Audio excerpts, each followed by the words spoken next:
Hey there, this is John again. Welcome back to Old Time Tales. Uh, Last time we did the Devil and Daniel Webster Part 1, and today we're going to do Part 2. And Jabez Stone had just signed a deal with a very unpleasant deal with a very unpleasant gentleman. Alright. After that, all of a sudden things began to pick up and prosper for Jabez Stone. His cows got fat and his horses sleek. His crops were the envy of the neighborhood, and lightning might strike all over the valley, but it wouldn't strike up his barn. Pretty soon, he was one of the prosperous people in the county, and they asked him to stand for selectman, and he stood for it. There began talk of him running for state senate. All in all, you might say the Stone family was as happy and contented as cats in a dairy. So they were, except for Jabez Stone. He'd been contented enough the first few years. It's a great thing when bad luck turns, drives most of the other things out your head. True, every now and then, especially in rainy weather, the little white scar on his finger can be twinge. Once a year, punctual as clockwork, the stranger with the handsome buggy would come driving by. But the 6th year, the stranger lighted, and after that, his peace was over for Jabez Stone. The stranger came up through the lower fields, switching his boots with a cane. They were handsome black boots, but Jabez Stone never liked the look of them, particularly the toes. And after he'd passed the time of day, he said, "Well, Mr. Stone, you are a hummer. It's a very pretty property you got here, Mr. Stone." "Well, some might favor it, others might not," said Jabez Stone, for he was a New Hampshireman. "Oh, no need to decry your industry," said the stranger, very easy, showing his teeth in a smile. "After all, we know what's been done, and it's been done according to contract and specification. So then, when the mortgage falls due next year, you shouldn't have any regrets." "Speaking of that mortgage, mister," said Jabez Stone, and he looked around for help from the earth and the sky, "I'm beginning to have one or two doubts about it." "Doubts?" said the stranger, not quite so pleasantly. "Why, yes," said Jabez Stone. "This being the USA, and me always being a religious man," he cleared his throat and got bolder. "Yes, sir, I'm beginning to have considerable doubts as to that mortgage holding in court." "There's courts and courts," said the stranger, clicking his teeth. "Still, we might as well have a look at the original document." And he pulled out a big black pocketbook full of papers. "Stillwell, Slater, Stevens, Stone," he muttered. "Jabez Stone, for a term of 7 years. Oh, it's quite in order, I think." But Jabez Stone wasn't listening, for he saw something else flutter out of the black pocketbook.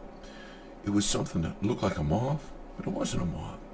And as Jabez Stone stared at it, it seemed to speak to him in a small sort of piping voice. Terrible small, terrible thin, but terrible human.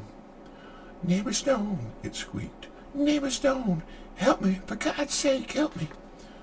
But before Jabez Stone could stir hand or foot, the stranger whipped out a big bandana handkerchief, caught the creature in it just like a butterfly, and started tying up the ends of the bandana. "Sorry for the interruption," he said, "as I was saying." But Jabez Stone was shaking all over like a scared horse. "That's Miser Stephen's voice," he said in a croak. "And you got him in your handkerchief?" Oh, the stranger looked a little embarrassed. "Yes, I really should have transferred him to the collecting box," he said with a simper. "But there were some rather unusual specimens there, and I didn't want them crowded.